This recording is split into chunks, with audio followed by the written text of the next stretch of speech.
little speed run of the cut content that was missed from episode 1 and 2 of Tower of God the anime.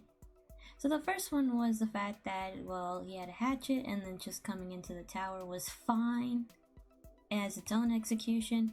But when we get to episode 2, we kind of forget the entire path of the segment of Yuri and Evan coming into play. So in the anime, they just came in, even though they have this very long monologue about like coming in, introducing themselves as well to the cast, and finding out what the reason for Bam is, of course. Before this scene, there was a whole segment that was cut off, so that was kind of bad in its own right. But also, they did get the unsaying, etc. However, he was supposed to touch it. And then the other part was that, of course, other than the hatchet, since he was going in there, was basically Evan explaining himself more often. And of course, knowing that he was an irregular and stuff like that. But I think it was mostly Hedon basically saying, like, lend a weapon, that's fine. But also, like, him introducing himself as the 25th Bam, of course. And of course, the other thing that was on here was basically that, which was fine, but she was mostly not bored as the anime translated, but it was mostly like she was finding out what's going on. Of course, once we get into episode 4, sadly there was skip content, or slightly, but the fact is that you weren't technically shown the coloration as much as you would in the others. They did a full segment of that, which was kind of out of place, since it was supposed to be ambiguous so people would get to know more when, like, Bam gets to be with his teammates, basically. And of course, scrolling down just a little more,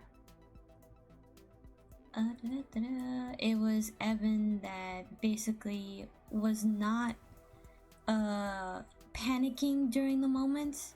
He wasn't purely panicking, but he was like finding out, since he's kind of a oracle himself, he kind of opted, but in the anime he was slow in order to do that, which was kind of odd knowing his character.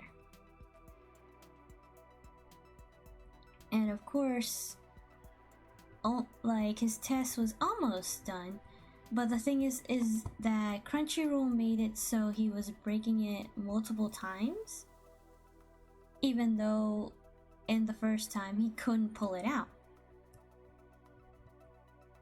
So he used the hatchet in order to break it, not just use the sword itself, which was kind of weird, because it's like, why did you leave something out just like that, just to see how strong he was with the weapon was stuck.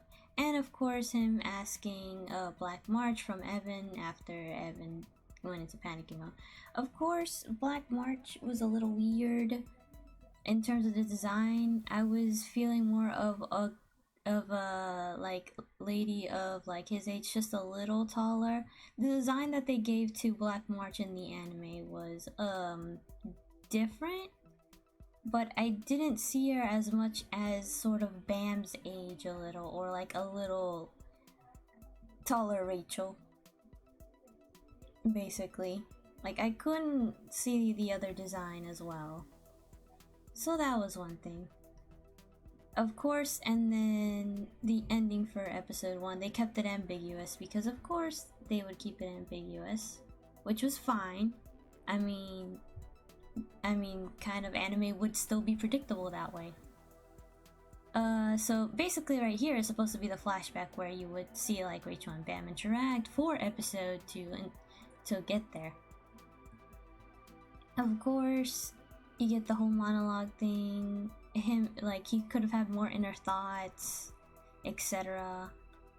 They did do that sequence fine on its own, which was alright. However, the interaction with Kun coming up was a little bad. Just a little.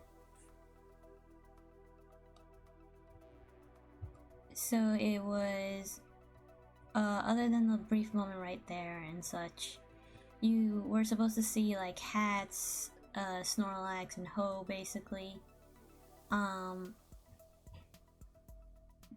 of course they couldn't like add all in the other characters like for a second.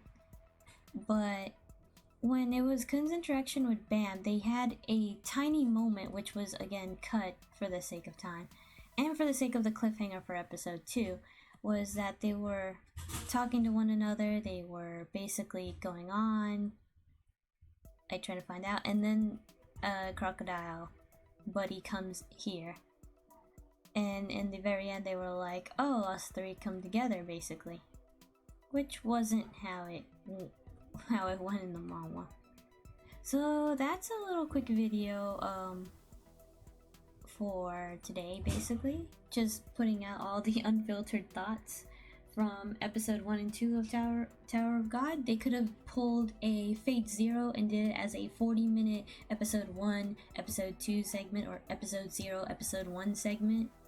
Because there was a lot to unravel, and I was like, this could have been dialogue heavy if you tried. But there's a little bit of the cut content that was there. And I'll practically stream after this. Not after, but maybe just a little bit once I rest up. And thanks for watching, everyone.